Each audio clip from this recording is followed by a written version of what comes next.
кроме тебя.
Дорога на Арлингтон.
Извините, мистер Фарадей?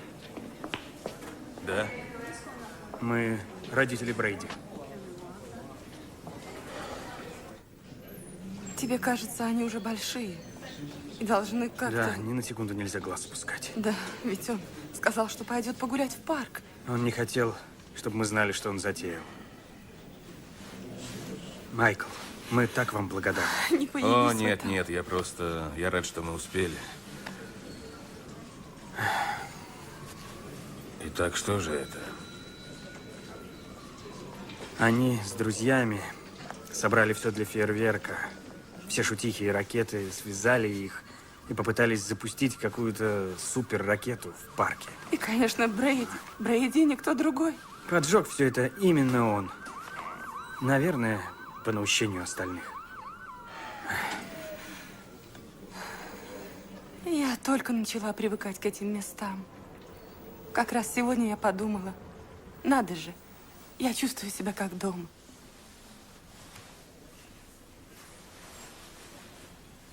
Он поправится. С ним обязательно все будет хорошо. Спасибо, Майкл.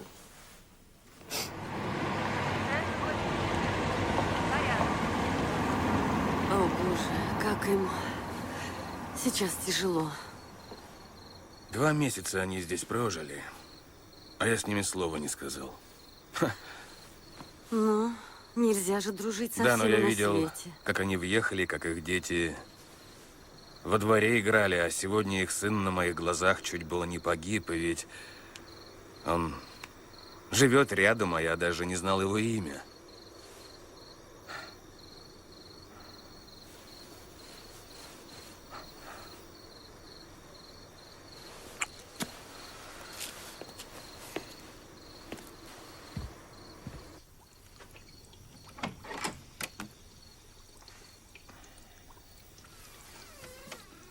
Он умер. Нет. Ему придется немного полежать в больнице, но он поправится. Я видел кровь на улице. Все будет хорошо, Грант. Брук сказала, что покормила тебя. Ты не голоден? М?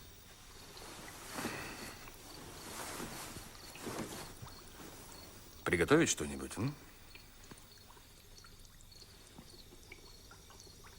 Грант. Она все время будет тут ночевать. Нет, не все время, нет. Она осталась по моей просьбе. Ты же говорил, что она тебе нравится. Сейчас меньше нравится. Да, ну...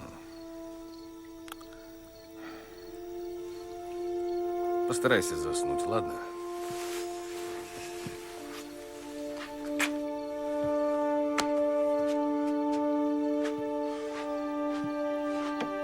Я люблю тебя.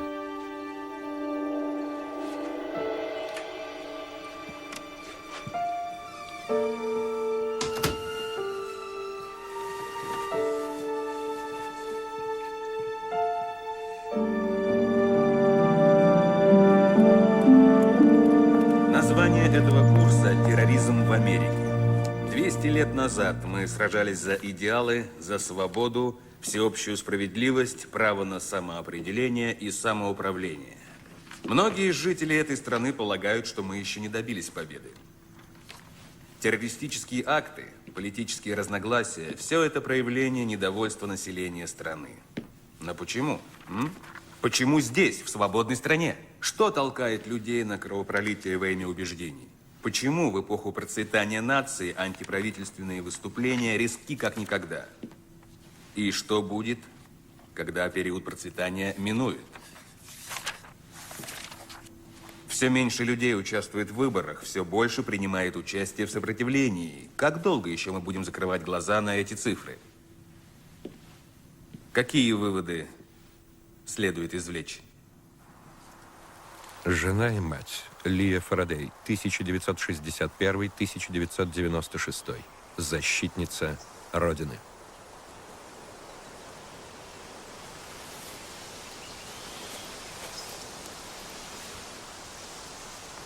Я пойду поброжу. Хорошо.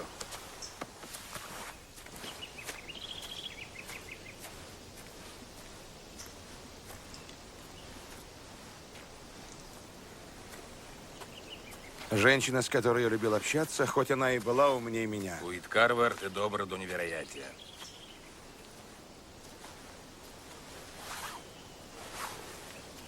Здравствуйте, мистер Фарадей. Ну как он? Нормально. Мы с ним еще ходим к психиатру. Она говорит, ему получше, но он еще очень замкнут. А его папа? Нормально. Еще встречаешься с той студенткой? Так что ему вроде уже получше. Но он еще очень замкнут, да? Да. Майкл, юнец, которого мне дали в напарники, просто ходячий компьютер. Киберпространственный маньяк. Злодей из крови и плоти приводит его в изумление. Стоит отправить его на твои лекции. Да? Ты снова их читаешь? О, да. Ее бы это обрадовало, я в этом уверен. Ну, мое приглашение остается в силе. Ты мог бы выступить в качестве гостя. Не хочу оказаться в роли подсудимого. Этого не произойдет. Я-то знаю, во что это выльется. Как работа? Нормально, рутина. Чего мне не хватает, это разговоров с ней о работе. Когда я рассказывал ей все, она мне ничего. Не думал, что мне будет этого не хватать. Пригласи меня как-нибудь пообедать, я тоже буду хранить в секрете государственные тайны. Люди помнят о ней, Уит. О чем ты? А бюро? Они помнят или уже забыли?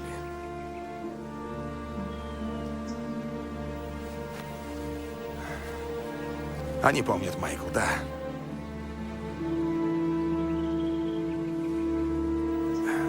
Лия отдала жизнь за родину. Это я знаю.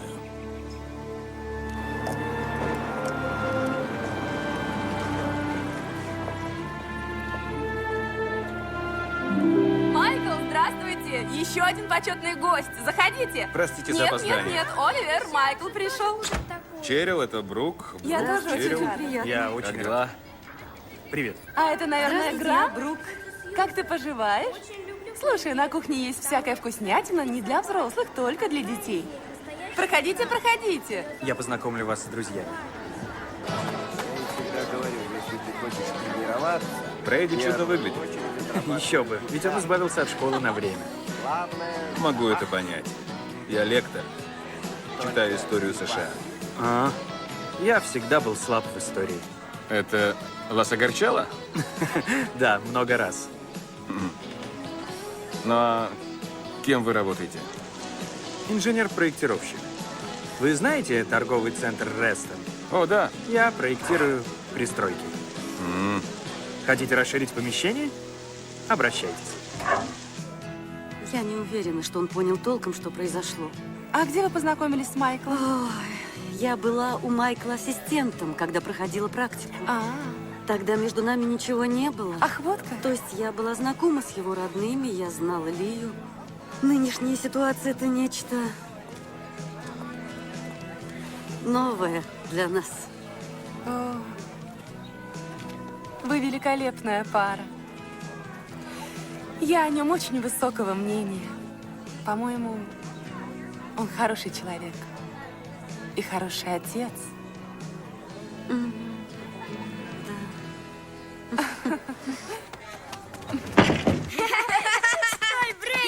Подожди, у меня... Работа выгодная. Я не стал отказываться. В Сент-Луисе сейчас трудно найти контракт. Сколько вы там прожили? Года 4 примерно.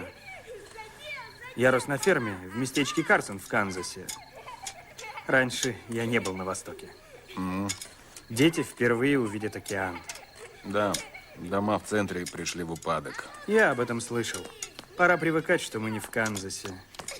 Анна, пора спать. Еще... Грант, не задень его руку. Погоди, у меня две руки.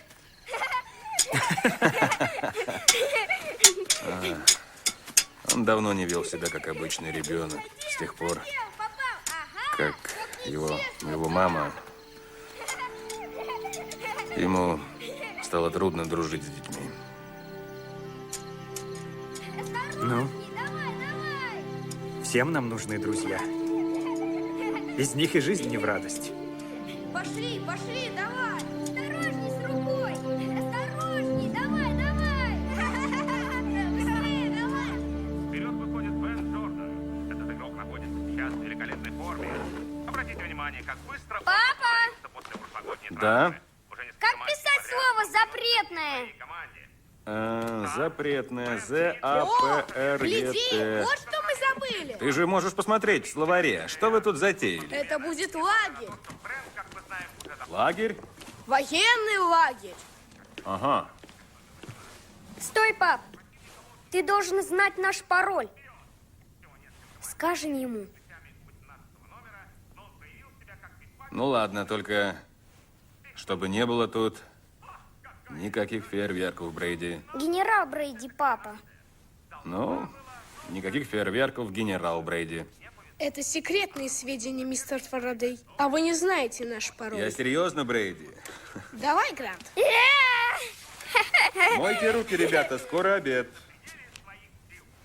Очень давно мы не видели более напряженной и Оливеру Лангу из Пенсильванского университета.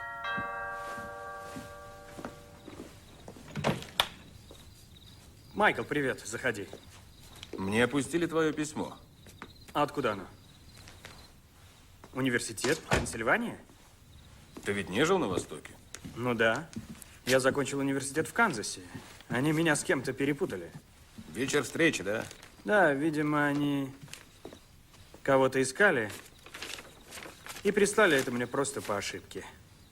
Извини за беспорядок, черил с девочками в церкви, а я пытаюсь поработать. Как дела? Хорошо, хорошо. А как Грант? Все отлично. Да? Да. Извини меня. Алло? Да, да. Ну, можно я перезвоню потом? В каком смысле? Это шутка? Ну, надо поговорить об этом при встрече. Да. Я займусь этим сегодня. Ладно, хорошо. Послушай, подожди секунду. Такая тягомотина. Клиент никак не решит, чего хочет. Это торговый центр? Да, я довожу его до ума. Извини, мне надо... Ничего. Мы увидимся на выходных? Да, да. Клуб, о котором Брейди Да, говорил. юных следопытов.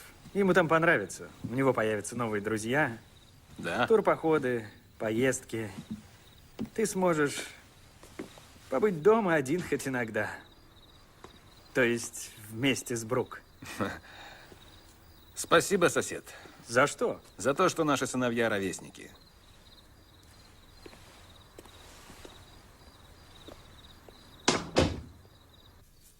Что ты знаешь о торговых центрах? А? О торговых центрах. Я был у Лангов. Да? Говорил с Оливером. Там лежал чертеж. Он сказал, что это торговый центр Ресто. Тот его проект? Это был не он. То есть как не он? Знаешь, Брук, это было здание, а не торговый центр. Ну, верно, это пристройка. Нет, нет. Это офис, а не торговый комплекс. Ну, значит, это какой-то другой проект.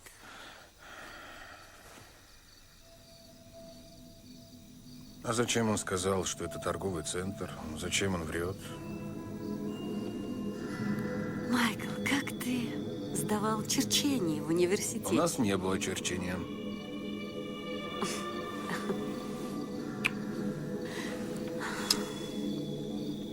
Но я видел. Это был офис.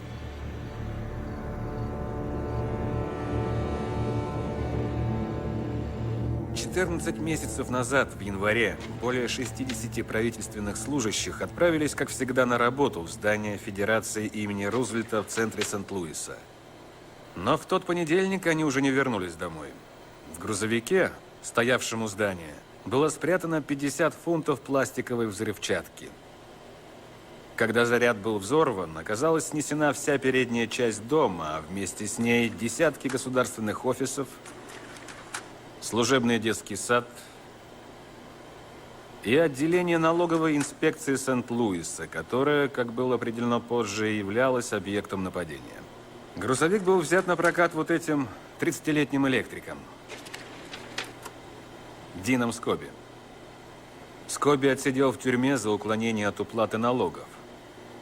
Как показывает видеозапись, сам он находился в грузовике и погиб, как и еще 62 человека. Все мы помним это. Нам известны результаты расследования. Скоби действовал в одиночку? В одиночку, никакого заговора. Ха, верно? Налоговая инспекция посадила его, и за это он их взорвал. Это человек, который, по словам окружающих, был обычным, дружелюбным. Он служил в армии, но в качестве радиста. Он имел слабое представление об оружии. Его родители считали его умеренно консервативным. И за 2 недели до взрыва он получил прибавку к жалованию, работая электриком. Разве он похож на человека, который мог в любой момент сорваться, а? Ну, ответьте, я же не знаю, я спрашиваю. Но, профессор, работники ФБР провели расследование. Ах да, верно, расследование, я и забыл. Но результаты расследования не убедили меня. Мисс О'Нил, когда вы впервые узнали о теракте, совершенном в вашем штате, что вы почувствовали? Скажите. Ну, я. Что вы ощутили? Горечь, страх и гнев.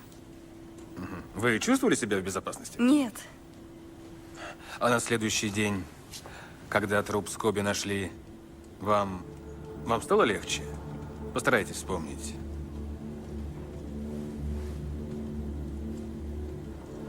Угу.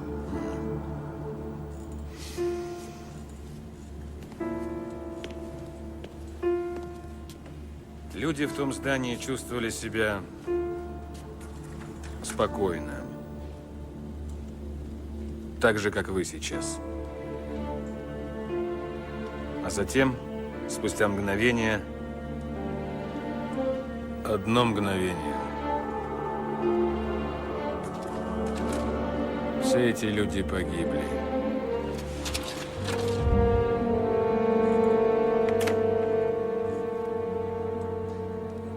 Мы хотели обвинить этого человека.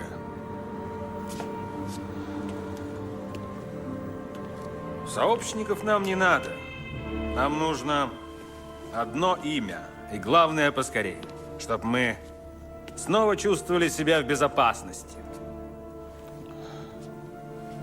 Чтобы знали, был такой человек, не похожий на прочих. Мы узнали его, но его больше нет. И причин, по которым он это сделал, тоже больше нет. Но на самом деле это не так. Мы не знаем, почему Скоби это сделал, почему дошло до взрыва. Мы можем что-то придумать. 10 тысяч налога, но мы не знаем.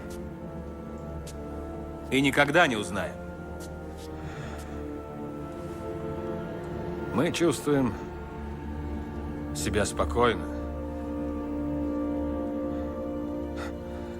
Потому что мы знаем его имя.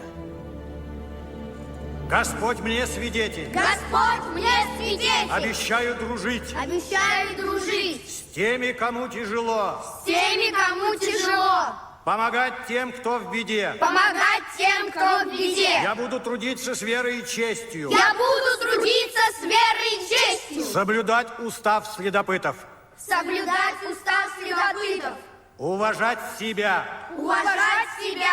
Своих родных. Своих родных. И свою родину. Свою родину. Леди и джентльмены, поприветствуем отряд юных следопытов.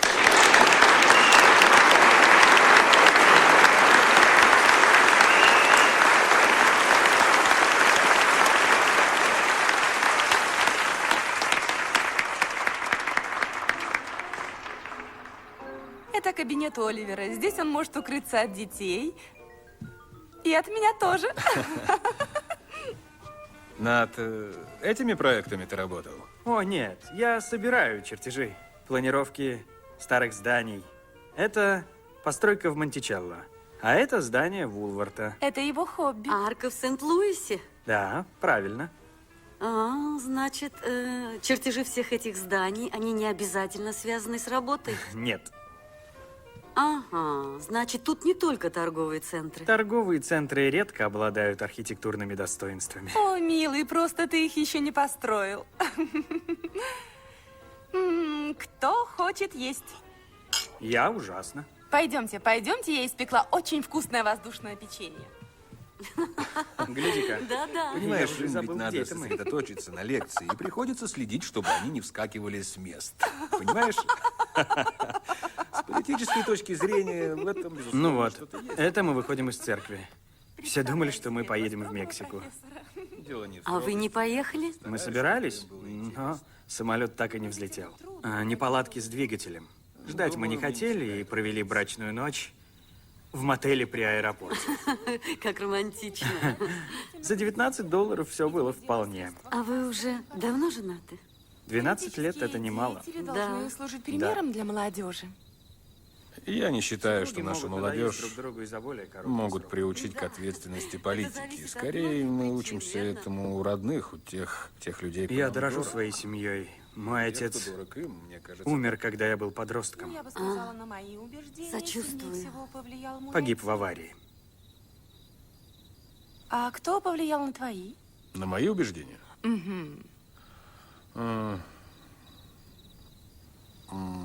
Пожалуй, моя жена. Убеждения? Какие? Ну, мы обсуждали, откуда у людей берутся убеждения, и сошлись на том, что примером обычно служат родные. Ну, а кто же еще? Кинозвезды? Политики? Только не в наше время. По-моему, грустно, если те, за кого ты голосуешь, не могут служить для тебя примером для подражания. Да все бы ничего, если бы эти люди хоть иногда осознавали последствия того, что они порой делают. И отвечали бы за это. Я считаю, по некоторым из них тюрьма плачет. Да, Оливер, нельзя требовать от правительства безупречности, но ответственности за свои поступки можно. Я хочу, чтобы они были честны. Знаете, когда Лия погибла, мне хотелось, чтобы кто-нибудь сказал мне, мы виноваты. Понимаете? Мы виноваты. Ваша жена погибла из-за нас. Мы хотели бы все исправить, но, увы, но они так никогда не скажут. Не смогут. А ведь некоторые из них знали ее. Они так честно и преданно смотрят тебе в глаза.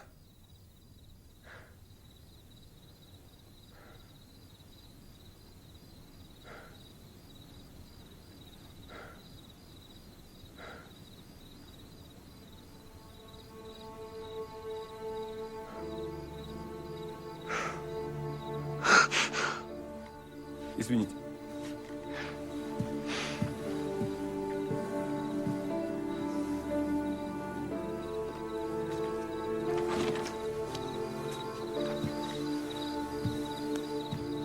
Не надо вам справиться.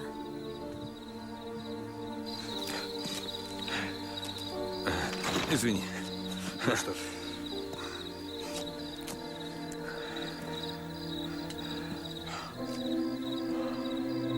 Ты сильно горюешь о ней? Бывают моменты, когда в твоей судьбе от тебя почти ничего не зависит. Что тогда делать? Ну, надо во что-то верить. Ведь у тебя все-таки есть твой грант, твои лекции.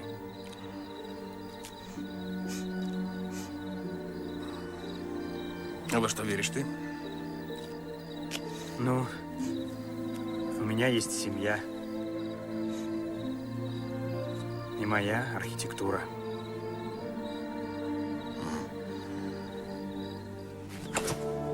Вот так. Подними плечо повыше. Так. Держи упор и внимательно следи за мячом. Вот так, вот так. Брейди! Хочешь пожевать? Грант, следи за мячом, пока он не соприкоснется Уверен? с битой. Попкорн укрепляет мышцы. Ну ладно. Ну давай, Фарадей! Он держится все увереннее. Он сильный мальчик. Ему изрядно досталось. Отличный замах! Ты придаешь ему силы. Я стараюсь. Придаешь. Ты продолжаешь жить, для него это очень важно. Но кто-то должен заплатить. За что? За смерть его матери. Он хочет возмездия. Он так говорит? Ей дали задание, основываясь на ложных данных. Ее подставили. Я бы возмутился. И ты, а уж ребенок тем более. Грант говорил с тобой о матери? Да. Надеюсь, ты не против? Мы о многом разговариваем. Он смышленый парень. Молодец, Грант. В детстве люди бывают поразительно мудрыми. Это чистая правда. С возрастом люди это теряют.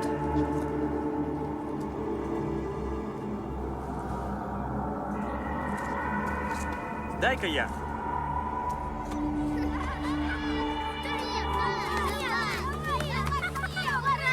Грант! Грант! Грант, ну давай же, пора обедать. Смой руки. Я поем у Брейди. Нет, давай скорее. Майкл, извини. Брейди пригласил его. Я думал, ты знаешь. Можно я поем у Брейди, пап?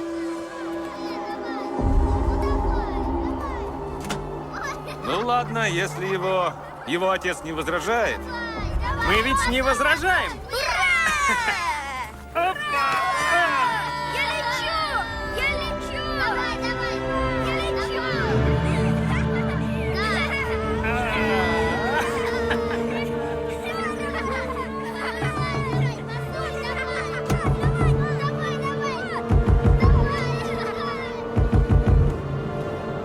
Пенсильванский университет. Архив, пожалуййста. Архив. Здравствуйте, я из университета Джорджа Вашингтона. Один студент защищает у нас диплом на историческом факультете. И мне нужны данные о курсах, которые он у вас прослушал. Это было довольно давно. Его имя Оливер Ланг. Ты хочешь сказать, что взял его из Скажи, чужого ящика? Это Разве противозаконно. тебе это не кажется странным? Пенсильванский университет шлет ему приглашение на встречу бывших соучеников. Он сказал, что учился в Канзасе, его с кем-то перепутали. Я звонил туда и запросил на него данные. Как? Почему, Майкл? Слушай Для чего? меня, слушай меня. Тот человек по описанию выглядит иначе. И он не заканчивал инженерный. Майкл, это все из-за того, что они Брук, с кем-то его Брук, перепутали. Слушай, Оливер из Пенсильвании ровесник нашего Погоди. Оливера. И Нашего? он Оливера? нашего Оливера, да. Он тогда же университет закончил. И он из Карсона, штат Канзас. Как и наш Оливер. Я запуталась. Ты же сказал, это два разных человека. Два человека, одного возраста, из одного и того же места. Это совсем маленький городок. Да, ну и что из этого? Брок, эти люди должны были знать друг друга. Они же росли вместе, наверняка встречались. Но Оливер ничего такого не сказал. Он выбросил письмо. О, Так что... постой. Так, В Северной Виргинии могло быть Брук. 10 Майкл Фарадеев, но ты-то я не знал звонил об в этом? Канзасский университет. И вот что узнал. В Канзасском университете нет данных, что Оливер Ланг когда-либо его закончил. Значит, либо он вообще там не учился, либо это не настоящее имя. Я хочу знать, когда мы стали встречаться, ты это делал? Что? Звонил моим поклонникам, запрашивал на меня данные. Но согласись, тут же явно что-то не Тут так. вот что не так. Ты не в свое дело влезаешь. Но, может, он и соврал насчет университета. Ну и что? Люди часто врут. Это не дает тебе права шпионить за ними. Уж от тебя я не ожидала. Ты читаешь Биль о правах в этом семестре? Или это не вошло в программу? Что с тобой? У нас наконец-то есть друзья. Слышишь? До встречи.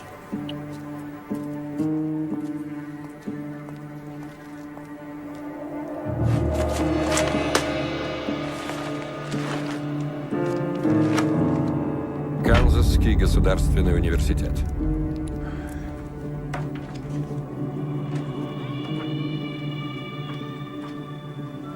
Где же он?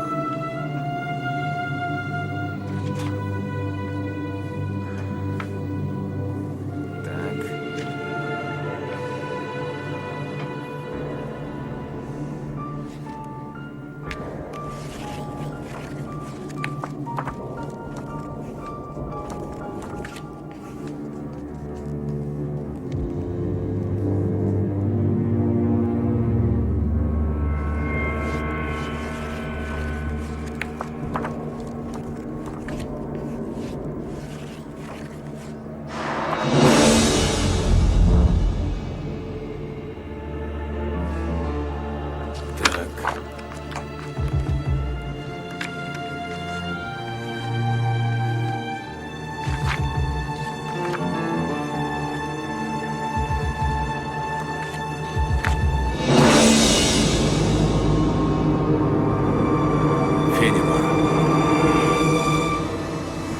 Тебе рано куда-то ездить одному, Грант. Тебе всего 9 лет.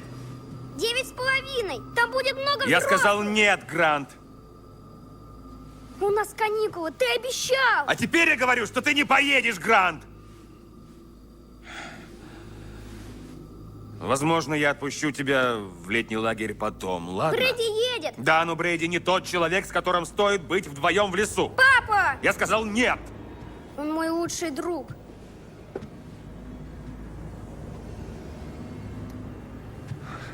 Грант, слушай, если тебе так хочется за город, мы можем съездить в домик тетушки Рут и дядюшки Роба, ладно? Это ложь.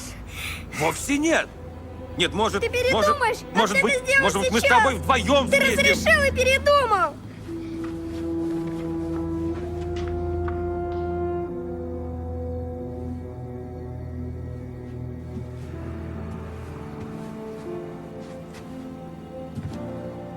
Доброй ночи. Он меня обманул. Обещал и не выполнил.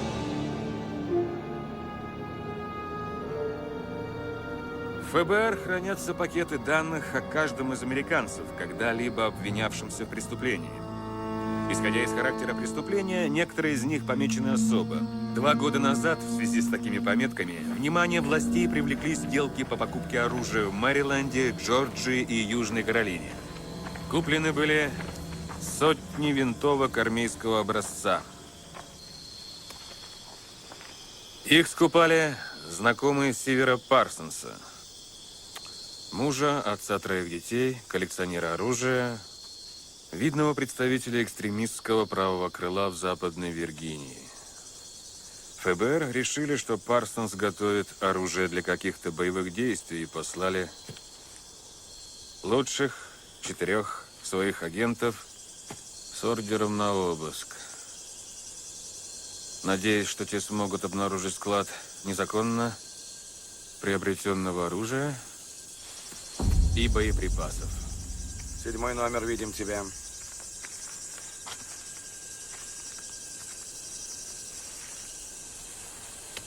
Подкрепление идет. Как действуем, босс? Осторожно. Да, правильно.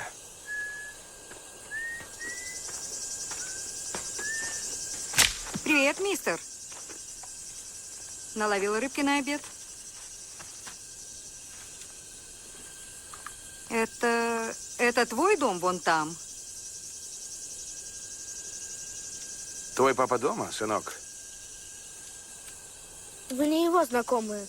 Нет, мы из Вашингтона. Здесь, около изгороди, им повстречался младший 10-летний сын Парсонса. Они спросили мальчика, где его отец, но они ему не сказали, что являются агентами ФБР. Может, сбегаешь домой и позовешь папу? Скажи, что кое-кто хотел бы с ним поговорить. Хорошо?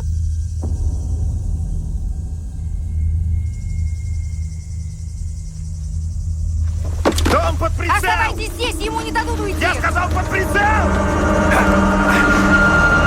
Мальчик не знает, зачем мы здесь! Они уже здесь! Они идут! На помощь! Они уже здесь! Ребенок! На помощь! Осторожно! Я его вижу!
Подкрепления не было. Они открыли огонь. Наконец, подкрепление прибыло. В общем и целом, осада продолжалась более 2 часов. В результате всего 2 сыновей Парсонса ранили, его жену и младшего сына убили, а самого Парсонса и дома-то не было.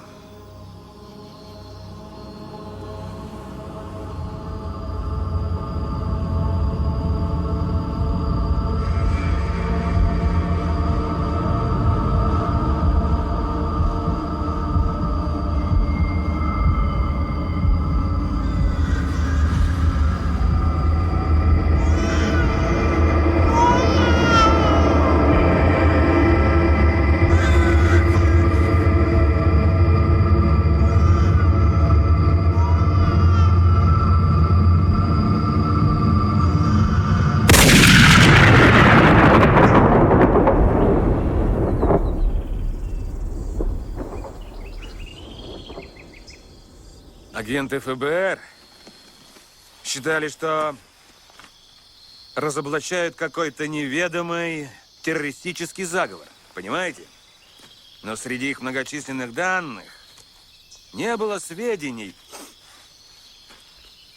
о том, что Сивер Парсонс недавно получил от родных наследство и решил законным образом закупить партию огнестрельного оружия. Не значилось в них и то, что Парсонс добивался лицензии на продажу оружия. Оказалось также, что Парсонс предупредил родных о том, что кто-то может позариться на его коллекцию. И он велел сыновьям, жене, а также своей невестке никогда не пускать никого на участок в его отсутствие, а в ответ на силу тоже применить силу, защитить свой дом. Знаете, он не питал симпатии к правительству, и у него, безусловно, было подозрительное прошлое. Но он не был террористом и не был преступником. 3 людей, ни в чем не повинных, погибли в тот день из-за непроверенных сигналов. Они были ложными.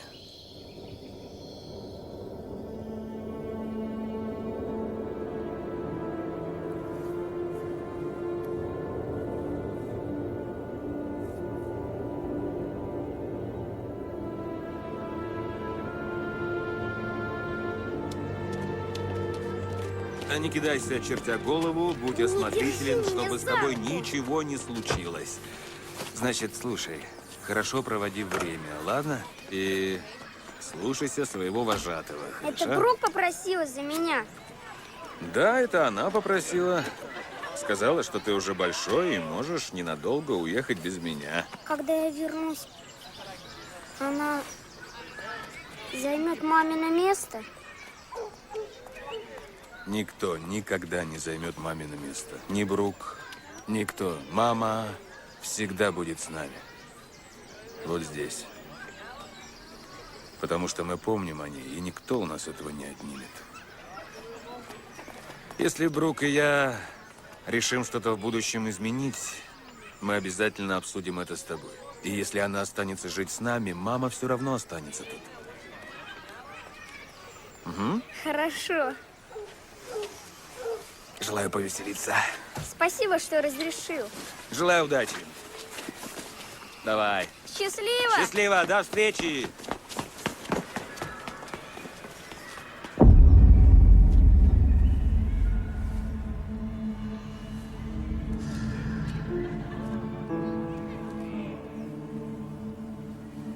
Раньше его звали Вильям Фенимор. Мне сказали, что сейчас он взял имя Оливер Ланг. Вам придется подождать, сэр.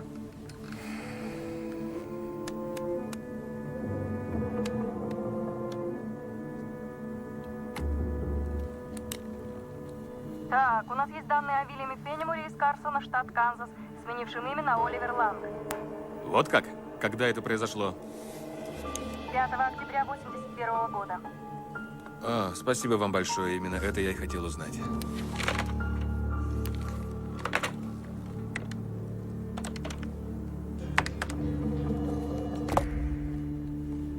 Штат Канзас, архивный отдел. Здравствуйте, я Майкл Джонсон из EEOC из Вашингтона. Тут есть факт изменения имени. Я хотел свериться. Речь об Оливере Ланге из Карсона, штат Канзас. Минутку, сэр. Сэр, увы, у нас нет данных об изменении имени на Оливера Ланга. Карсон, Канзас. Ладно, я просто выполнял поручение. Сэр, по нашим данным, Оливер Ланг скончался 4 октября 81 года. 4 октября? Да, сэр. 4. А что у вас указано в свидетельстве о смерти? Какая причина? Причина смерти – пулевое ранение. Несчастный случай на охоте. В какой организации в Вашингтоне вы работаете? Спасибо.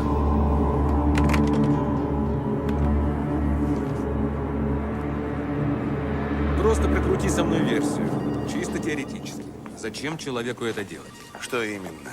Менять имя на имя человека, погибшего накануне? Да, на имя ровесника, родившегося в том же городке. Зачем? Может, для того, чтобы жить жизнью другого человека? Нет, это невозможно. В случае смерти данные рассылаются по всей стране.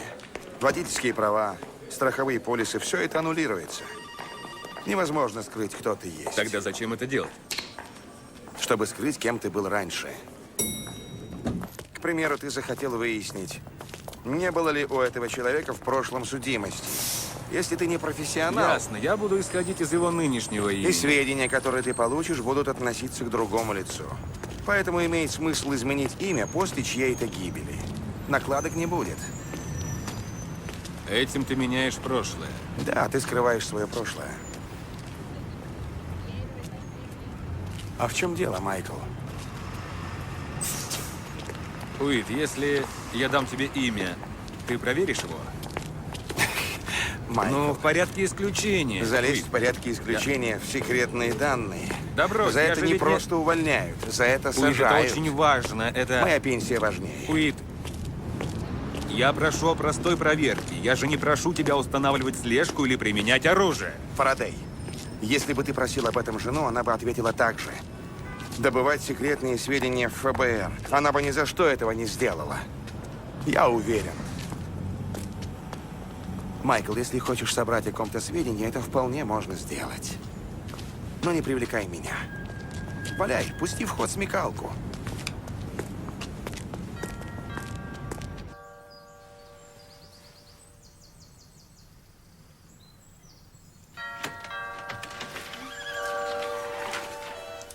привет, Дафна, как дела?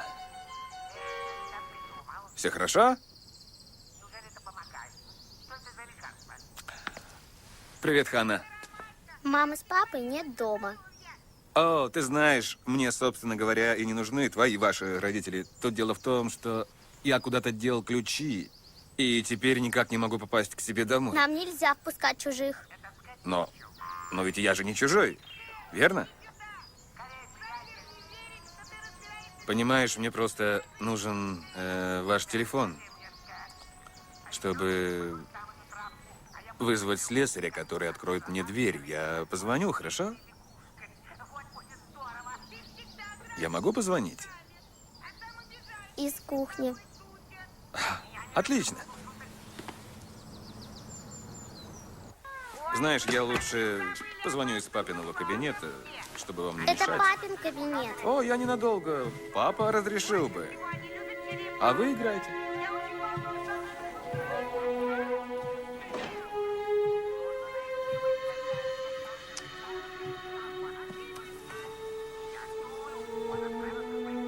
Алло? Да, я забыл ключ. И захлопнул дверь. Теперь мне не попасть домой. Фарадей? Майкл? 2505. Арлингтон Роуд. Рестон. Даже не думай. Нет, это не проблема. Заставишь Не меня проблема, да? влезть в эту... Документы при мне.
Как ты меня напугала. Я звонил по телефону, а картина начала падать. Она висела криво, и я... Да, я вызвал мастера. О, отлично. Хочешь посидеть у нас? Я только что из магазина. О, да, нет, спасибо. Мне звонил Брейди сегодня. О, Они с Грантом чудесно проводят время. Он рассказывал, каких насекомых они ловят. Уж не знаю, получат они в награду значок или нет. Угостить тебя чем-нибудь? нет, я лучше... Я должен проверить контрольные, пока буду ждать. И большое спасибо, что дали позвонить. Не за что. Спасибо, девочки. Наш дом, твой дом.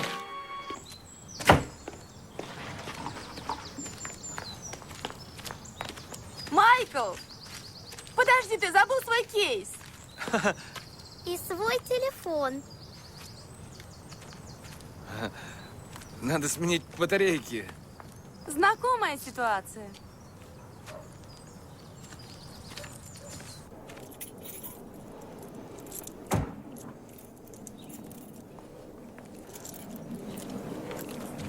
Эй, что ты делаешь? Делаю вид, что жду слесаря. Так. Я якобы забыл ключ. Ага. Ну и зачем это? Я тебе объясню. Давай сперва якобы пообедаем.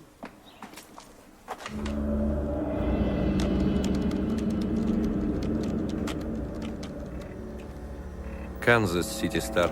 Добро пожаловать на нашу страничку. База наших данных располагает текстами всех материалов, напечатанных в Канзас Сити Стар за 20 лет.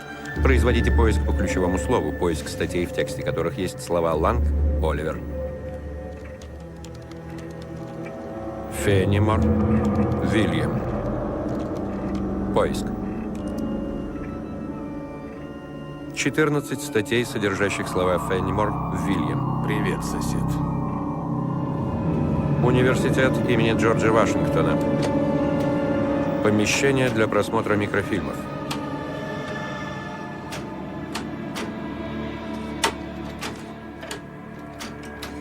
Задержан человек, пытавшийся взорвать здание управления земельными ресурсами. Сын местного фермера обвинен в попытке взорвать бомбу.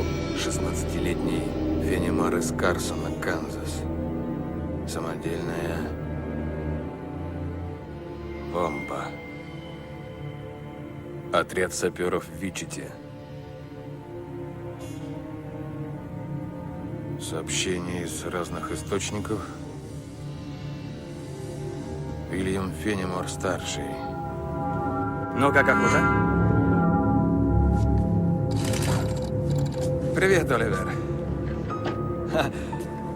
Я был в городе, заглянул к тебе в офис. Мне сказали, ты здесь собираешь материал. Да, 70-е годы. Это Канзас Сити Стар? Да. Я читал эту газету в детстве. Это для курса лекций. Я веду курс лекций по экстремистским группам. История США, предпосылки создания отрядов ополчения. В Канзасе они есть. Я думаю, они есть везде. Господи, я и не знал, что ты читаешь лекции о терроризме. Да. Хочешь выпить? Нет, сегодня никак. Да, я и сам все бьюсь над этим проектом. Ничего не успеваю. Ну ладно, работай дальше. Извини, что оторвал. До встречи в родных пенах. Хорошо, что зашел.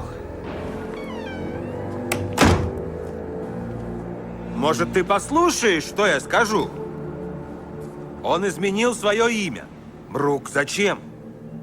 Чтобы скрыть свое прошлое. Почему? Там не все чисто. Да, но это не твое Когда дело, ему было... Майкл.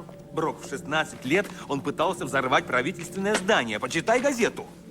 Учреждение, из-за которого его отец потерял ферму. Он отсидел срок в колонии для малолетних. Самодельная бомба. Зачем ему понадобились такие меры, лишь бы скрыть свое прошлое, а? Если это был единичный случай, если он не собирался больше делать ничего Майкл, подобного. тут написано, что она вообще не взорвалась. Брук, Брейди чуть было не погиб, якобы из-за ракет для фейерверка в марте. Помилуй!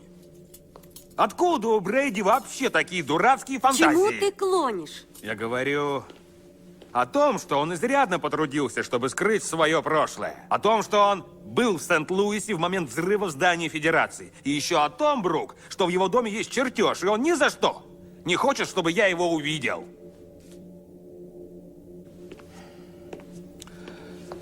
Ты понимаешь, что говоришь? А ты слушаешь меня? Ты слушаешь Твой меня? сосед? Да.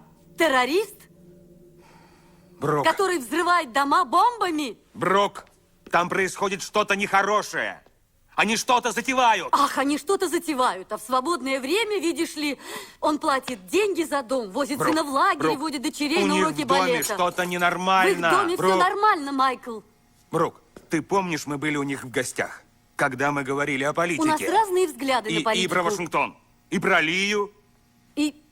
Ты все помнишь? Ой, Майкл, Пойми, ты он сам тогда меня заговорил про Лию. прощупывал. Брук, он хотел знать, противник я или союзник. Ну, Майкл, ведь ты сам завел речь о Лии.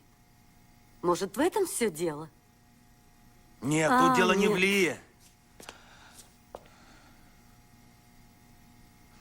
Ты знаешь, эти лекции, которые ты читаешь, стараясь продолжить ее дело и сохранить о ней память,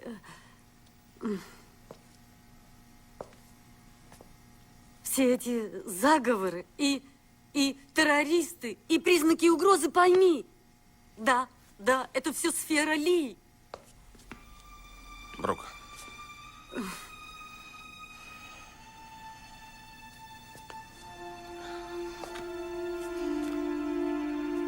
Я не могу. Слушай, я знаю. Но...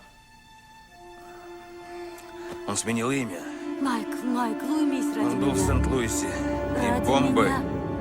были взорваны, и он не хочет, чтобы я видел его чертежи.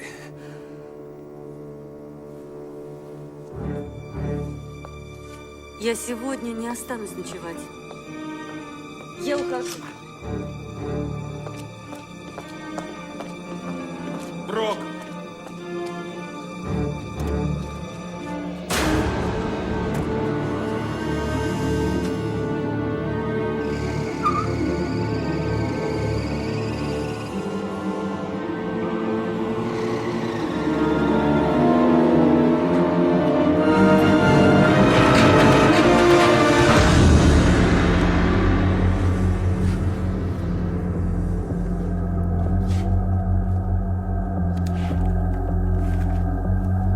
Сент-Луис, Скоби.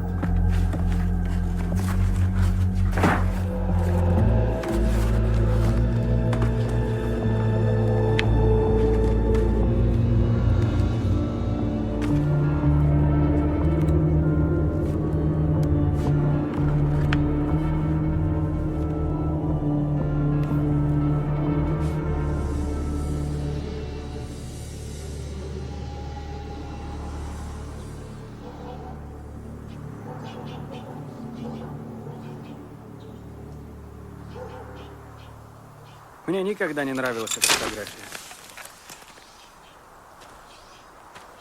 Ты знаешь меня, Майкл?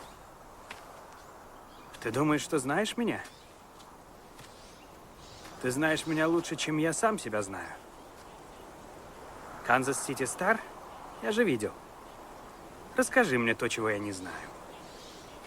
Я знаю то, что читал. Ты прочел о 16-летнем подростке. Это не обо мне. А парнишке 16 лет. Проклятье! Ты ходил ко мне в гости! И ты ходил ко мне, Феннимор. Билл, Уилл, Вильям, как тебя звать? С какой стати ты судишь меня? Кто дал тебе право? Ты работал на ферме, Майкл? А? Чтобы жить и кормить семью. Правительство оставило моего отца без воды. По нашему участку тек ручей. Они сказали, вода нужна им для иных целей. Стало нечем поливать, поить скот, нечем платить долги. Мой отец однажды понял, что мертвый он стоит куда больше, чем живой. Что страховка за его смерть принесет денег больше, чем напрасные труды. Я нашел его трактор. За домом, на дне глубокого оврага. Это выглядело как случайность. Я нашел его тело и записку, адресованную мне.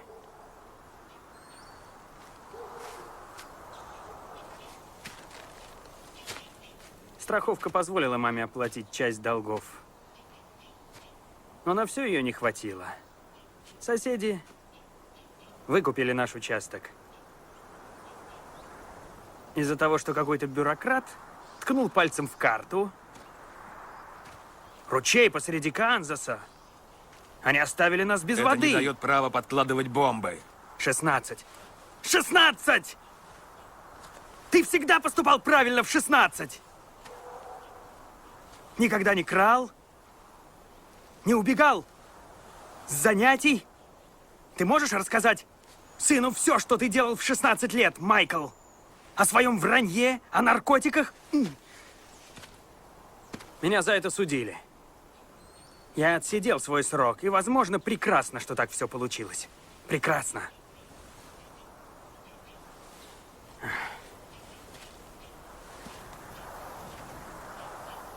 Кто такой Оливер?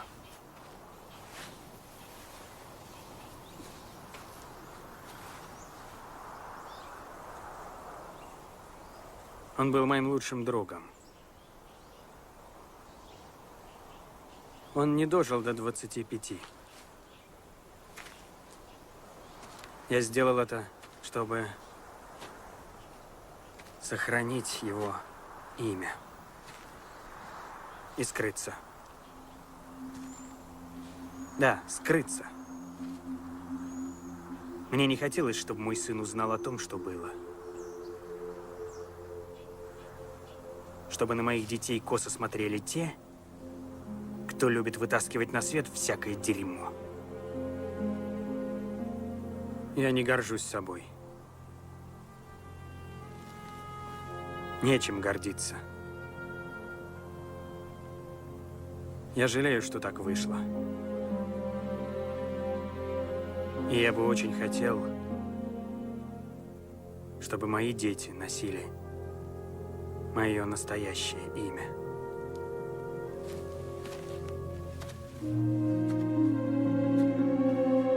Конечно, ты имеешь право знать, кто живет с тобой рядом.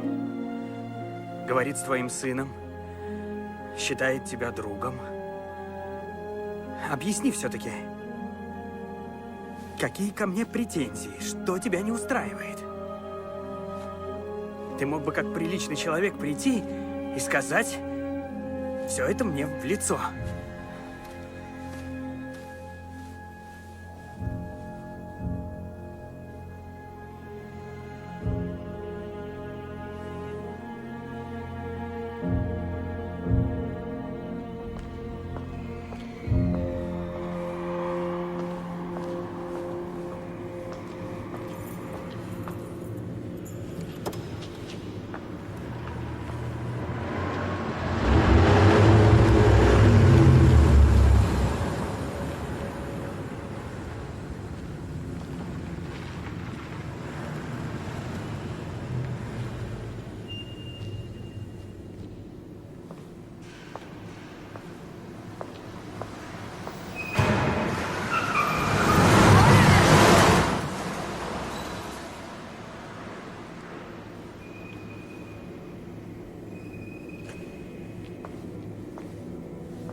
Всемирная служба доставки «Либерти».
Майкл, оставьте сообщение.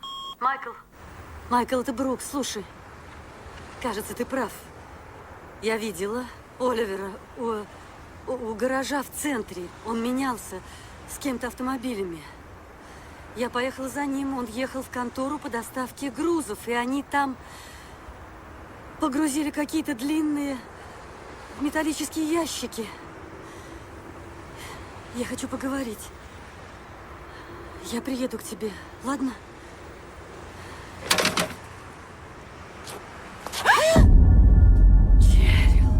Брук, так и знала, что это ты. Привет. Привет, дорогая. Что ты тут делаешь? Кое-что купила. А ты зачем тут? Покупки. Чудесно. Да.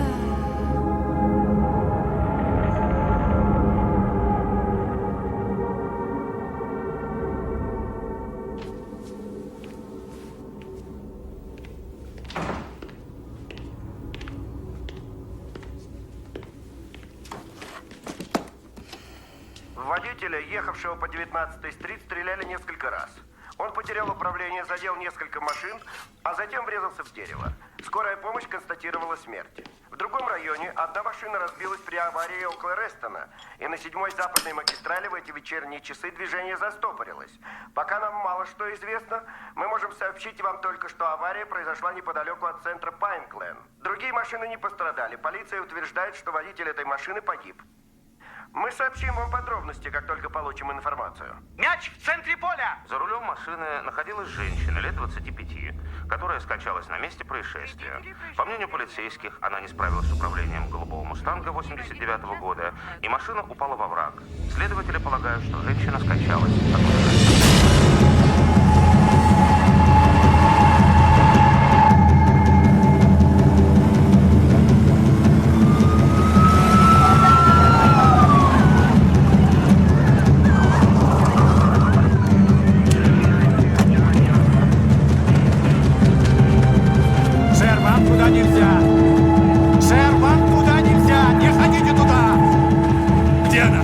Никого туда не пускаемся. Ее здесь нет. Ее вези. Куда? Куда? Успокойтесь. Куда? Тише, сэр.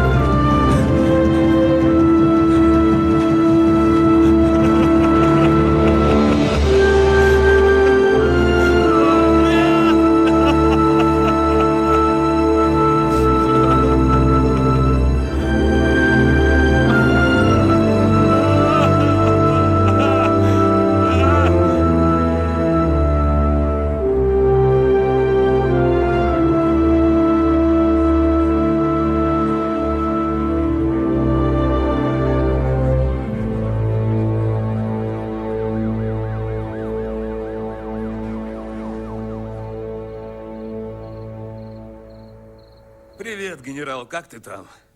Папа, мы ходили в поход, было здорово. Мы плавали и ходили в горы, а однажды ночью была гроза. Нам пришлось ночевать в мотеле.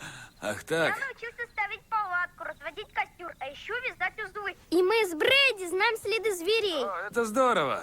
Папа, мне пора. Нас зовет вожатый, мы отправляемся в пещеры. Ну хорошо, Грант. Грант, увидимся через пару дней, да? Я люблю Мне тебя. пора. Грант.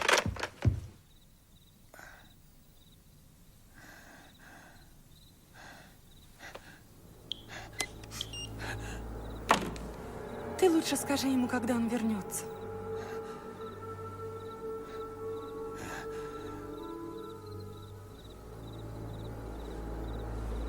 Спасибо, что приехали. Майкл, если что-то нужно, ты только... Мы Нет, будем... нет, ничего. Я справлюсь. Я просто... Только не надо. Понимаешь, лучше не оставаться в одиночестве. Это ни к чему. Она была хорошим человеком. Добрая девушка. Слушайте, я был не в себе в последнее время. Извините. Майкл. Вы все... Майкл. Вся ваша семья, вы ей очень нравились. Помни, мы тут с тобой. Мы всегда здесь.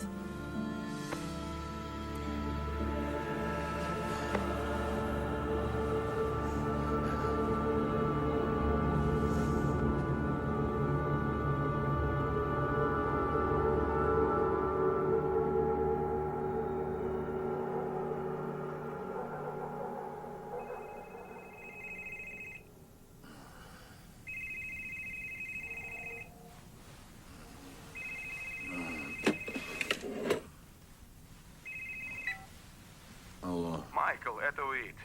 Как ты? Почему ты не звонишь? Уит, моя подруга Брук погибла в пятницу. О, Господи. Нет. Да. Я потом перезвоню. Да, конечно, когда хочешь. Я здесь, в офисе. Спасибо.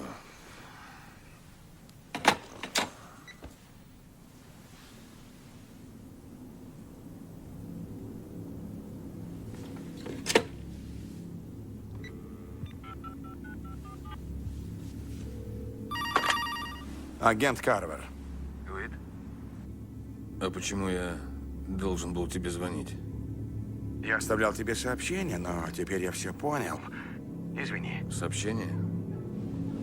Ну, ты ведь приглашал меня выступить перед студентами, и я подумал, что если условиться о ряде ограничений, то можно это сделать. Постой. Ты звонил мне в пятницу и оставил сообщение? Да, на автоответчике.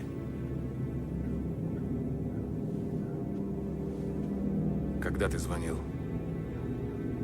Я не помню. Часа в 4 или в 5 в пятницу.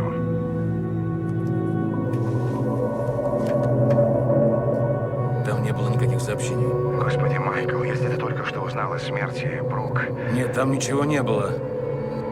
Я перезвоню.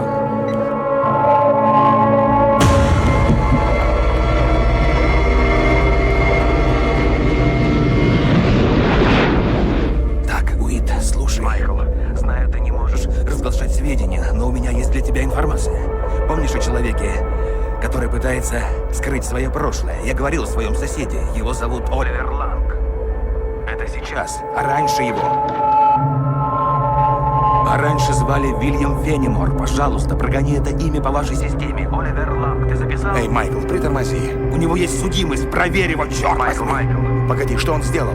Уит, в тот день мне наверняка звонили и другие люди, а не только ты. Выясни это, у тебя же есть возможность. Я позвоню, когда вернусь. Как вернешься? Откуда? Я соберу доказательства. Проверь данные, проверь. Скоби, Сент-Луис.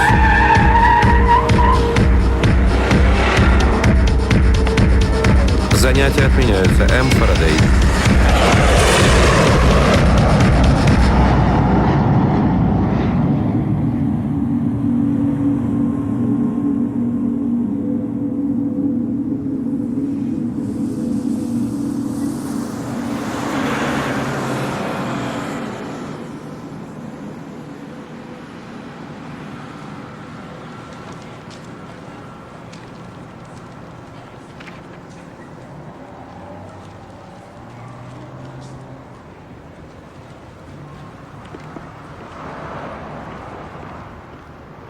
Меня трудно было найти. Вы переезжали несколько раз, и ваша жена, ваша бывшая жена сказала... Все знают, чей я отец.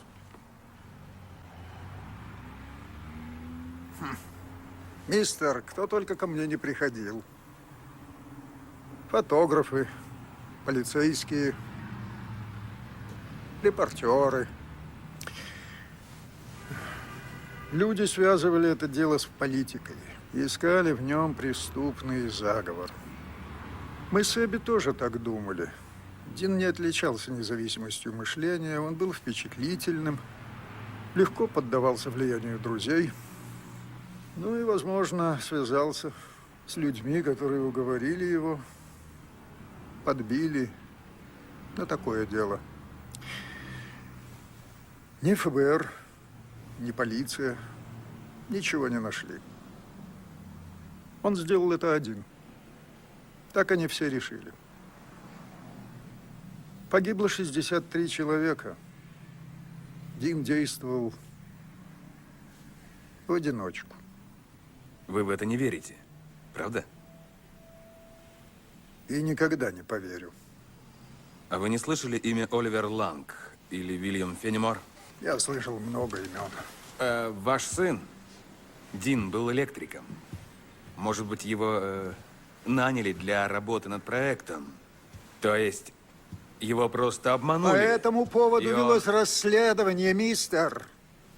Проверяли соседей, его клиентов, друзей детства, всех вокруг. Доктор Скоби, я прошу прощения, что напомнил вам это. Я всегда это помню. Я должен был сюда приехать, поймите. Мне кажется, я знаю человека, знакомого с вашим сыном. Ему 41, он инженер-проектировщик. Женат, 3 детей, и у него Позвольте есть... узнать, почему вы уверены, что человек, о котором вы говорите, как-то связан с тем, что Потому здесь же, случилось? почему вы уверены, что ваш сын не сам пошел на это? Я знаю, что мой сын пошел на это не сам, ведь при взрыве погибло 10 детей. Детский сад в том здании, Дин не мог о нем не знать. Мой сын никогда не причинил бы зла детям, это Но немыслимо. ведь у вашего сына не было детей. Нет. Но он на них заботился, мистер. Он помогал мальчишкам из городских приютов, из отрядов юных следопытов. Он проводил с ними футбольные тренировки. У него было Постойте. время. Юных следопытов? Они вроде бы скаутов, только помладше.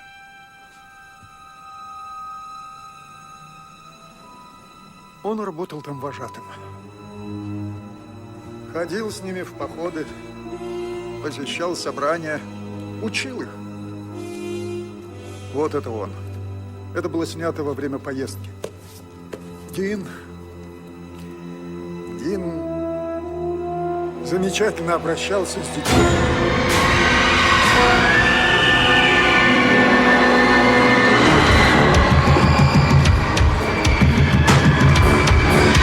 Мистер Фарадей, куда вы?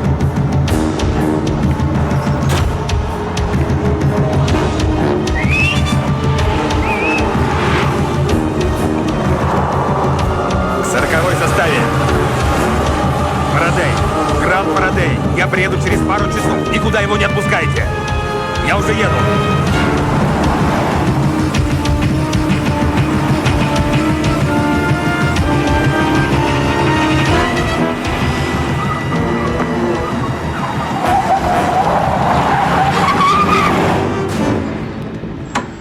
Я приехал за сыном. Я звонил вам днем. Мой сын. В каком он отряде? Я не знаю, в каком он отряде. Он из Рестона. Гранд Фарадей. Где мой сын? Фарадей? Его забрали домой, сэр? Нет.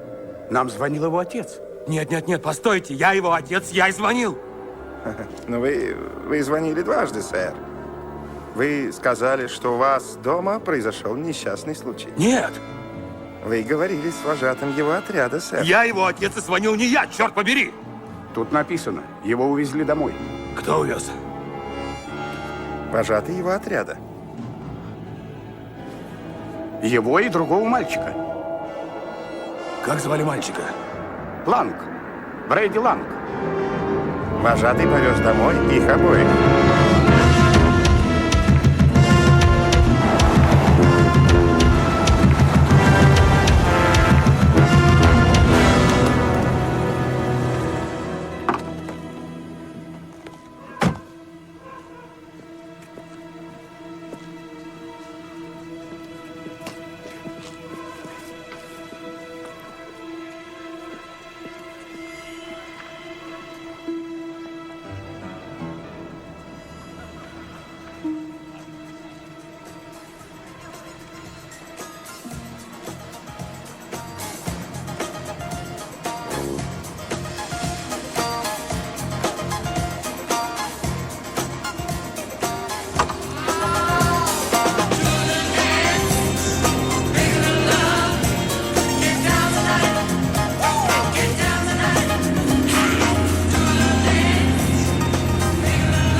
Опять то же самое, Майкл. Я же просил, обращайся ко Где? мне, если хочешь что-то узнать. Где мой сын? Вместе с моим. Он в безопасности. Я спас ему Хочешь жизнь. выпить? Что? Твоему сыну я спас ему жизнь! Да. Именно поэтому ты еще жив. А Брук?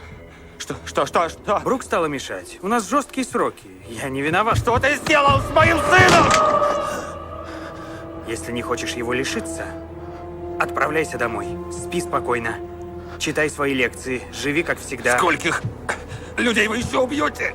Ну, если я замечу посторонние машины, или ты вдруг решишь поговорить с кем-то, скажем, с агентами ФБР, тогда, пожалуй, придется убить еще одного. Ему 9 лет. Да. Всего-навсего. Он славный мальчик. Стойкий. Похож на моего друга. Ты слышал о нем? Оливер Ланг. Его тело нашли в лесу. Жаль, если Гранта постигнет та же участь. Ты злобный псих! Ты злобный псих!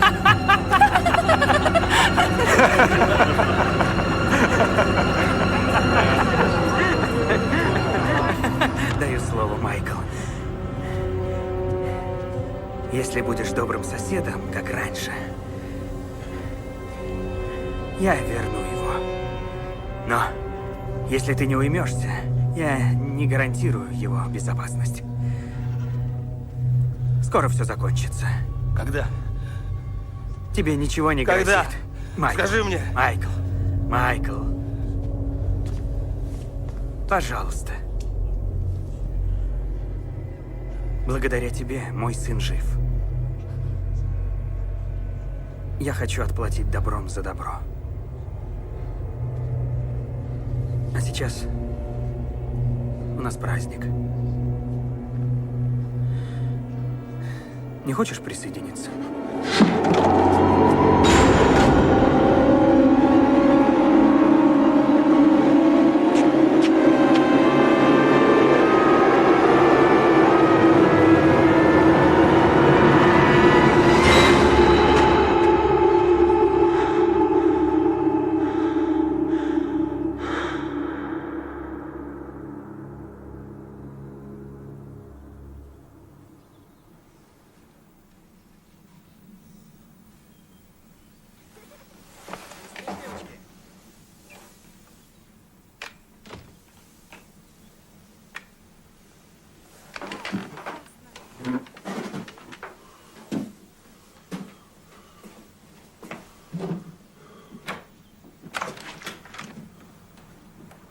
Вы уже поели?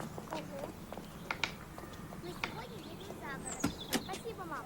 Пока. Пока, пап. Пока. Счастливо. Тебя так трудно найти? Уит, что ты здесь?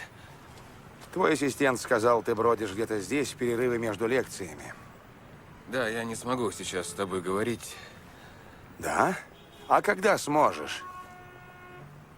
Ты жутко выглядишь, Майкл. Что с тобой?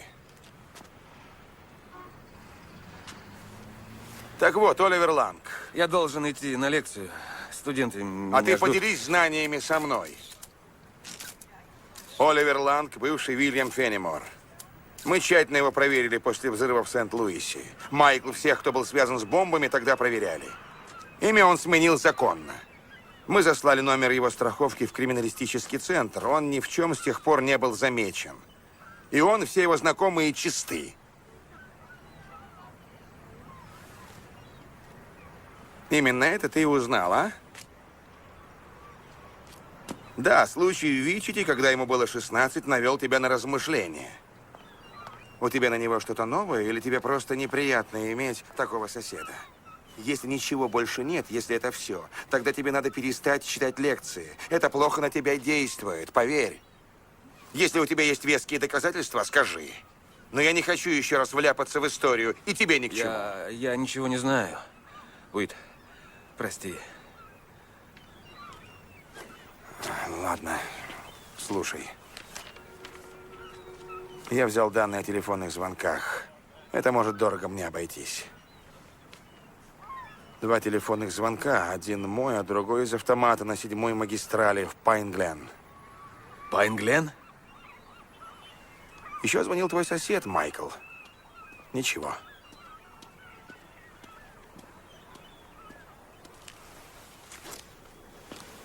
Скажи мне, Майкл, что случилось? Скажи мне.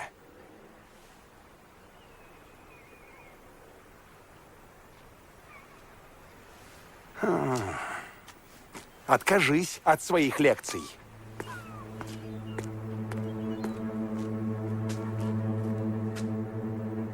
Да, я хотел бы взять на прокат машину завтра утром. Когда я могу за ней приехать? Майкл Фарадей.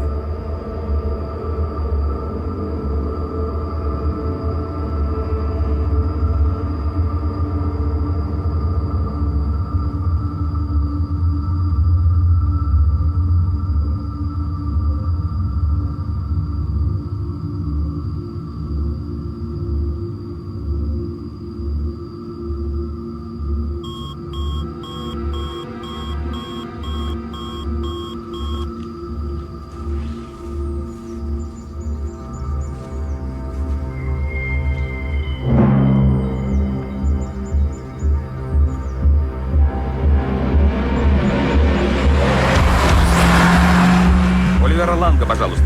Мистера Ланга нет на месте, сэр. Оставьте сообщение. Нет, я должен его увидеть, это очень срочно. Мистера Ланга сегодня утром не будет, сэр.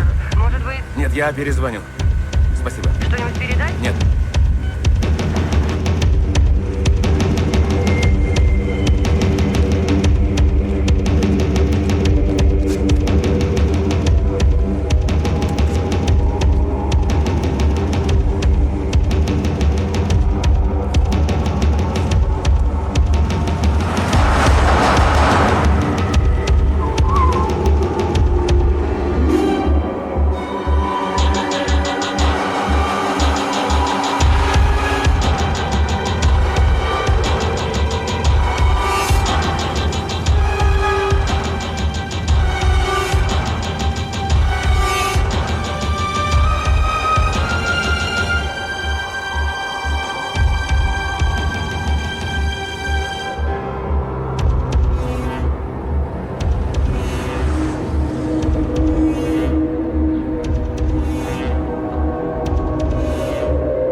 Эй, сосед, ты цел?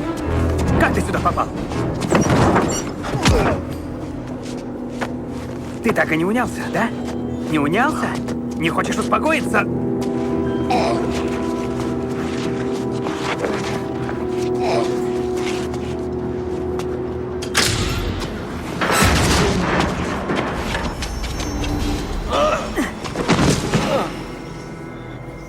Ты же все узнал про меня.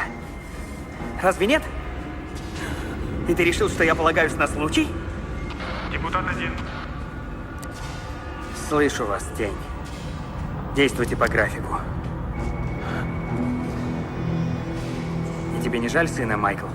Пожалуйста. Ты не оставил мне выбора! Думаешь, мне приятно? Я же сказал, мы вернем его!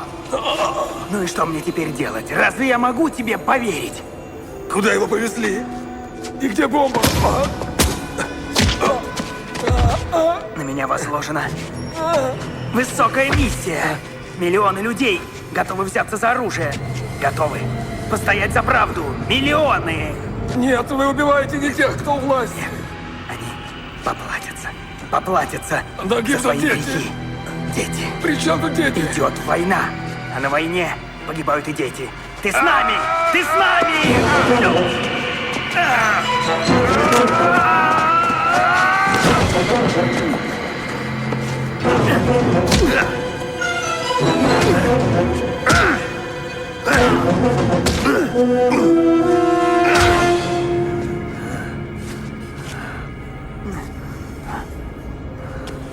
Либерти 2, мы готовы. Тень 1, заехали. Ты считаешь, твое предназначение в том, чтобы убивать родителей и оставлять детей сиротами? Твой отец вправду покончил с собой? Или он твоя первая жертва? Объяви отбой! Это ради тебя, Майкл. И ради всех нас. Объяви отбой! Тебя устраивает твоя унылая жизнь? Где у вас бомба? Отмени этот взрыв!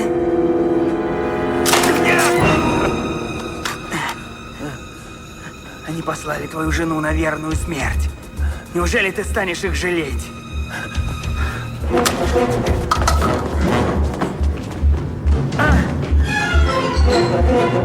Слишком поздно!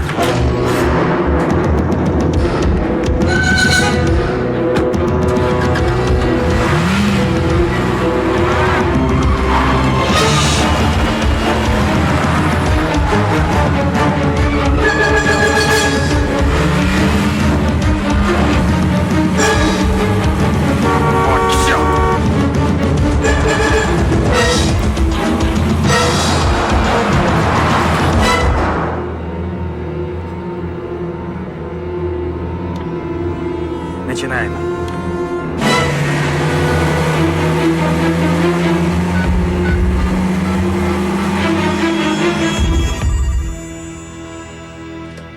Агент Карвер. Уит, слушай, ваше здание вот-вот подложат бомбу.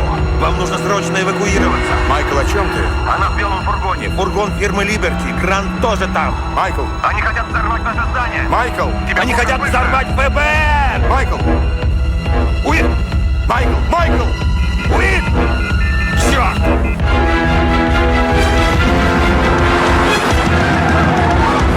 Давай! Давай!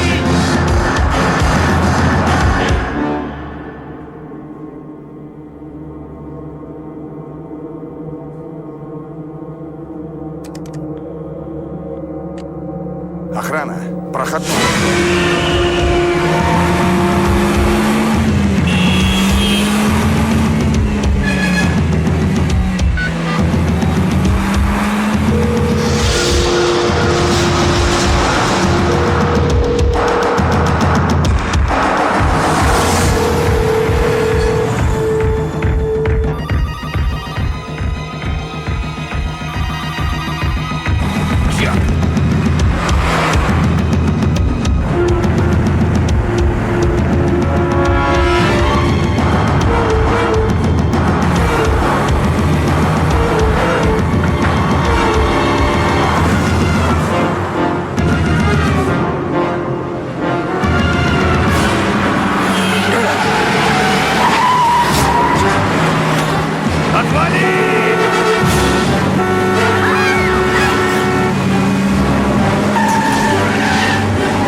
выйдите из машины. В том фургоне бомба!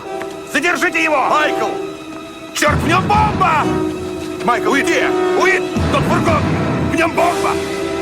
У него есть разрешение на въезд. Этот фургон! В нем грант! Это ежедневная доставка. В нем грант и чертова бомба тоже! Грант!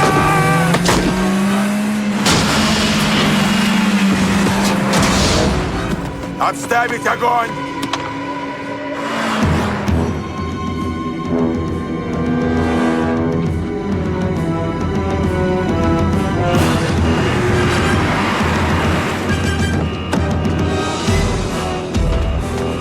Не стрелять! Там грант! Не стрелять! Не стрелять! Эвакуируйте всех! Стоять! Остановите! В нем бомба! В нем грант! Грант!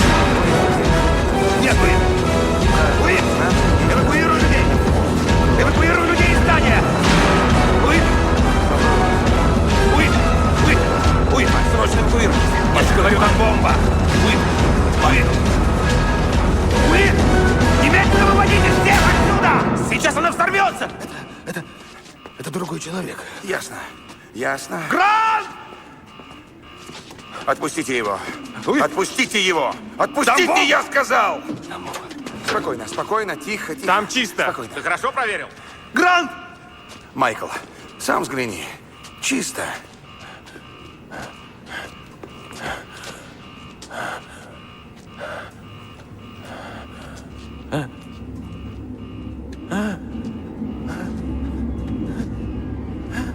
Майкл, все в порядке.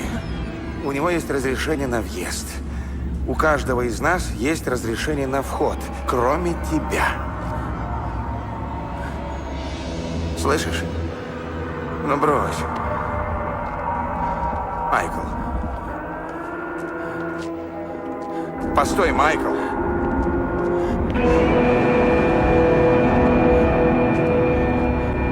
Вернись! Майкл! Майкл!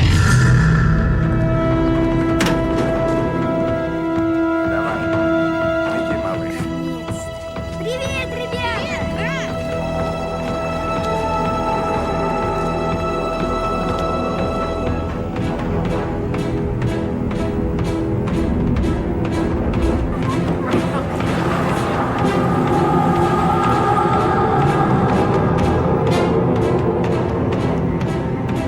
Внимание!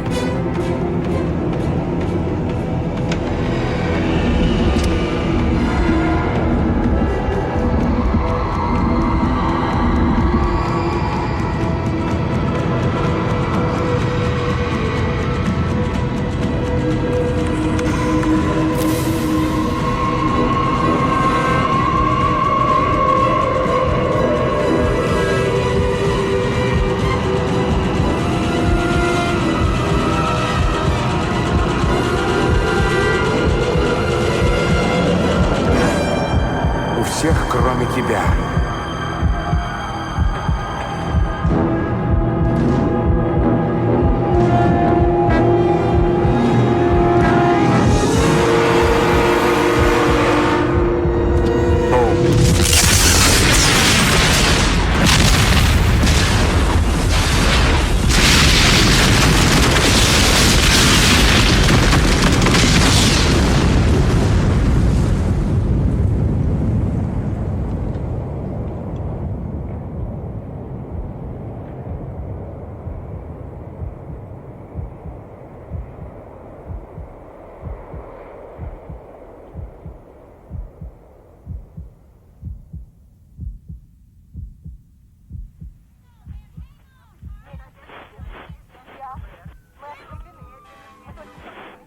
Количество жертв еще не определено. Здесь не меньше дюжины. Прибывшие к месту трагедии начинают разбирать завалы. Не исключено. Лица их залиты кровью, а на улицах сухли. Пострадавших еще нет. Что произошло? Необходимо вызвать мне еще 5 машин скорой помощи. Пока не удалось установить, на каком этаже здания произошел взрыв. Также неизвестно пока мощность взрыва. Пожарные запросили подмогу. Сейчас ведется осмотр здания, оно наполовину разрушено взрывом. Повторяю,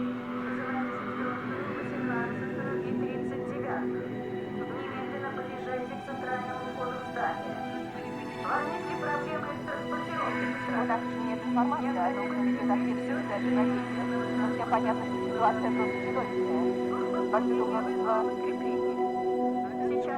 Мы ведем репортаж с места. Огромный отряд специалистов в настоящий момент уже пытается начать расследование.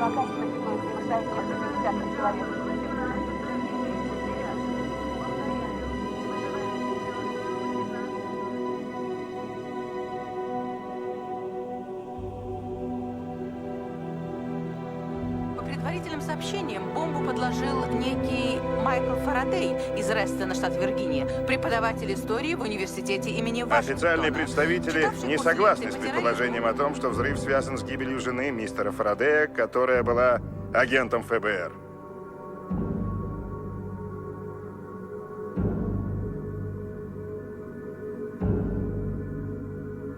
Студенты и коллеги утверждают, что в неделю, предшествующую взрыву, поведение Фарадея становилось все более странным. Он был знатоком.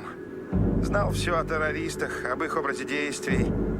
Прекрасно знал материал. Я любил его лекции. Однажды мы ездили за город, в Коппер-Крик. Ему было так тяжело, он даже зарыдал. Это как-то связано с его женой. Мы слышали о ней, но он не хотел это обсуждать. Фарадей обвинял сотрудников ФБР в гибели своей жены, скончавшейся 3 года назад. Объектом нападения, скорее всего, являлся агент Уит Карвер, один из 184 погибших при взрыве. Карвер ездил вместе с женой Фарадея в Коппер-Крик, и, возможно, Фарадей считал его виновным. Я знаю только, что он сказал мне однажды после лекции. И я никогда это не забуду. Он сказал: дорогуша, когда-нибудь они поплатятся за все. Их всех постигнет ужасная участь.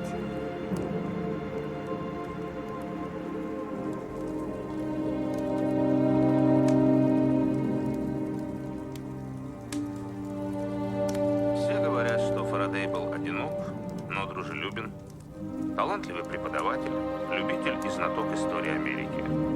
Он нежно любил своего 10-летнего сына, который теперь отдан на попечение родственникам.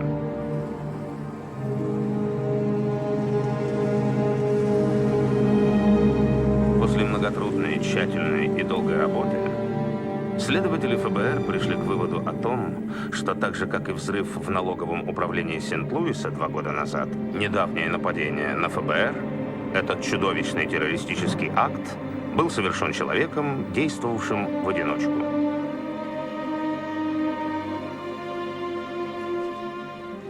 Есть новости? Нет. Нам сообщат. Хорошее место. Надеюсь. И безопасное.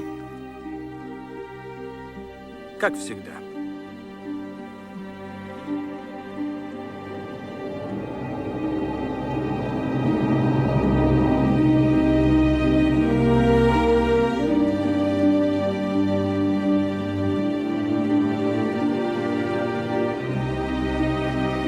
Дом продается владельцам.